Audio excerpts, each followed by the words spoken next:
Well, a brand new look at DC Studios' Creature Commandos has been released, and it gives us a much better look at the final designs for these monster superheroes. Let's take a couple minutes to check out the new Creature Commando art, get a vibe for the final design, and our first real taste for what this animated series is going to look like. Now, before we do that though, make sure you hit that like and subscribe button and ring the bell for all the updates. We do daily Marvel and DC videos. We want to be your place for all the superhero news, but we're going to bring it to you truthfully and transparently so you are in the know. Well, we keep saying San Diego Comic-Con is right around the corner, and when the Comic-Con happens, we get a lot of merch, and sometimes this merch is pretty revealing. Now, DC has unveiled some exclusive merch coming to San Diego next month, including a new animated themed Creature Commando variant cover as part of Frankenstein Agent of Shade #1. Now, because of this, we got our very first new look at the official finalized designs of the upcoming Creature Commandos coming to the DCU. And once again, this show feels like it's going to be a lot of fun.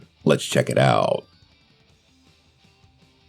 Well, for the most part, there's only slight cosmetic differences between this and the original art that we got, but it does give a little bit more of a 3D view of all of these characters and some ideas on what the animation is going to look like. Probably the biggest difference is a change to Rick Flag Sr., specifically his beard. But ultimately, the biggest thing to take away from this is going to be the animation style. Now, as we pan across each character, I have to say, the designs for these look pretty darn good. And honestly, this has a vibe unlike anything we've got from either Marvel or DC on the animated side of the house. Now, Marvel's had Marvel Zombies in the works for forever, and maybe that will be an interesting comparison, but we still haven't seen it. And in the time we've been waiting for Marvel Zombies, the DCU has managed to announce, record, and produce the new Creature Commando show, and I think them getting a leg up on Marvel here is a pretty big deal. Now, as far as the character designs go, they are very indicative of that initial concept art we saw. I do think they look a little more 3D in nature than what we've seen in the past, which should work for this animated series, and it does give you an idea of the tone that this is going to take. The colors really aren't too bright, they're slightly muted, probably as they should be because these are monsters. And one thing I did notice was in the background is the castle that we saw as part of that leaked concept art that WB issued strikes against for people posting a couple months ago.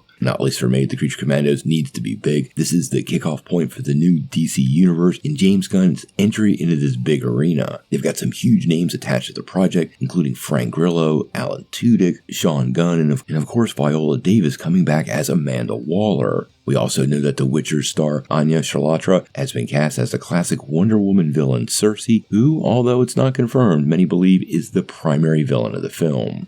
Now, we do know the Creature Commandos are going to make their premiere appearance at San Diego Comic-Con. DC has revealed their schedule for that, so if you're going to the con, you're going to get a chance to get the very first look at the upcoming series. If you see it, let me know. I'm curious on what people think of the upcoming project, but it feels like for right now, we're on hold waiting for a trailer, and the series is coming our way finally this December.